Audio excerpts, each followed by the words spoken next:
চেছ school আসামলৈ সকলোকে স্বাগতম জনাইছো যদি চেছ একাডেমিটো জয়েন কৰিব বিচাৰিছা ওপৰত দিয়া ফোন নম্বৰত ফোন কৰিলে গোটেই ডিটেইলছটো গম পাবা তো আজি এই পজিশনটোত হোৱাইটৰ চাল তিনটা চালত ব্লেকৰ ৰজাটো চেকমেট কৰিব লাগে মই তোমালোকক অকমান সময় দিছো চিন্তা কৰা তাৰ পিছত মই আনসাৰটো দেখাই দিম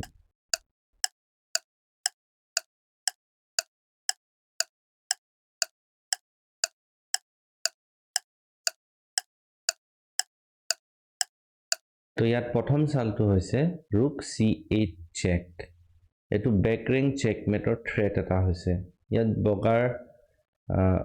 কলাৰ বিশপে ৰুকখন খাব পাৰে বা ৰুকেৰে ৰুকখন খোৱাৰ অপচন আছে যদি বিশপে খায় ৰুক d8 চেক মেট হৈ যাব দেখাই দিছো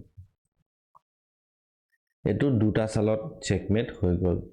কিন্তু যদি ৰুকেৰে খায় তেতিয়া পন টেক্স ৰুক কৰি পিনে আমি কুইন বা ৰুক যিকোনো এটা ললে হ'ব প্ৰমোট কৰি চেক দিম এতিয়া ব্লেকে বিশপে কুইনটো খোৱাটো ফোৰ্সড হৈ যায় নাও ৰুক d8 চেক মেট